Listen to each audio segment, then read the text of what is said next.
Teddy bear? Alam ko sino may bigay nito.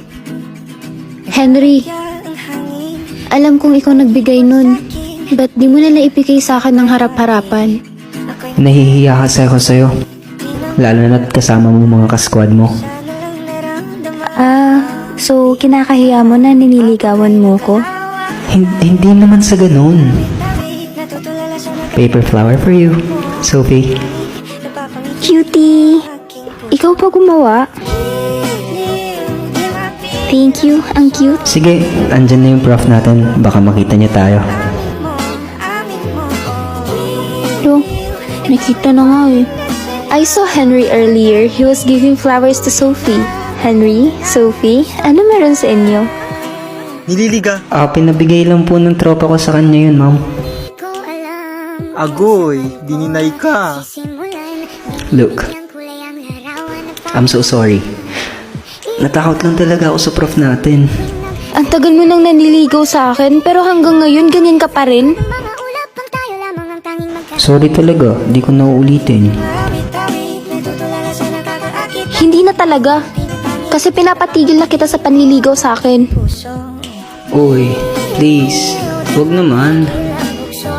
Gagawin ko lahat, mapatawad mo lang ako. Lahat? Sige, pag-iisipan ko. Sophie, kausapin mo naman ako. Sorry talaga. Gusto mo bumawi, di ba? Sige, sasagutin kita.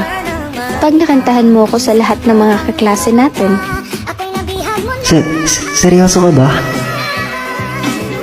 Mukha ba ako nagbibiro?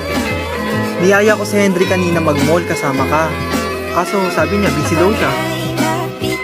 See? Natakot yata siya dun sa sinabi ko. Well, if willing siya i-pursue ka, gagawin niya yun. But I guess, hindi. Ano bang ginagawa natin dito sa kantin? Katatapos lang natin kumain sa labas. Ang takaw mo talaga. Basta, wag ka na kasi madaming sinasabi. Sophie, alam kong galit ka. Sorry kung sobrang mahihain ako. Para sa'yo to. Henry, ano pinagsasabi mo dyan? Ibon sa paligid umawit-awit, natutulala sa nakakaakit-akit mo. Tinatangi, napapangiti mo ang aking puso. Henry, tumigil ka nga. Sabi ko sa buong mga kaklase lang natin, hindi sa buong student ng university. O, diba? Di mapigil ang puso ng damdamin. It looks like may nanalo na. Mukhang mapapaamin mo, amin mo, o giliw. Nagpapaliwanag Sana all. na sa'yo ang damdamin ko. Napagtanto na gusto kita. Henry, ba't mo ba'y ginawa yun? Kasi gusto talaga kita. Kailangan ko sundin yung gusto mo.